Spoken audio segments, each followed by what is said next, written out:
नमस्कार, मैं सरला रावसा। आप देख रहे हैं पब्लिक न्यूज हिंदी। स्वागत है आप सभी की। बात करते हैं रांची की उस आईएएस ऑफिसर की जिसे मई के महीने में गिरफ्तार किया गया था और जिस पर मनरेगा में घोटाले जैसे आरोप लगे थे। कई भूमियों का जो खनन है उसके भी आरोप लगे थे और मई के महीने में गिरफ्तार किया गया था पूजा सिंघल को।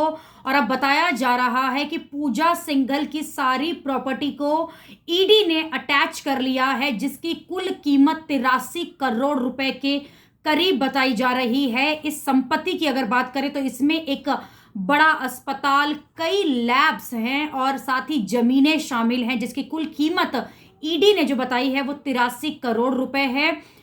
ये मामला तब सामने आया जब खूंटी में जो मनरेगा है उसमें आरोप लगे थे कि उसमें बड़ा घोटाला हुआ है। उसके बाद वहां पर जब आईएएस ऑफिसर पूजा सिंघल मौजूद थी, उन्हें गिरफ्तार किया गया था मई में। उसके बाद उनके पति, उनके सीए और उनके नीचे कई पदाधिकारियों के ऊपर आरोप लगे थे। केस चल रहा था और जांच में पूजा सिंघल के सीए ने कई बड़े खुलासे किए थे, जिसके बाद उन्हें गिरफ्तार किया गया था और निलंबित कर दिया गया था पद से। तब से ही जांच चल रही है और अब ईडी ने कुछ डाटा सामने रखा है जिसमें उनकी सारी संपत्ति को सील कर लिया है और अटैच कर लिया है, जिसकी मार्केट वैल्यू जो बताई जा रही है वो करीब 83 करोड़ रुपए है, जिसमें एक बड़ा अस्पताल जो पल्स हॉस्पिटल है वो शामिल है। इसके अलावा कई डायग्नोस्टिक लैब्स शामिल हैं। इसके अलावा कई जमीनें हैं, भूमि हैं, उसे भी ईडी ने अटैच कर लिया है। और अब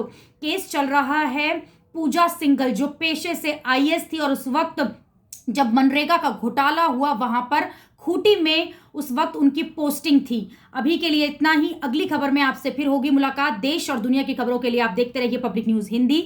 धन्यवाद।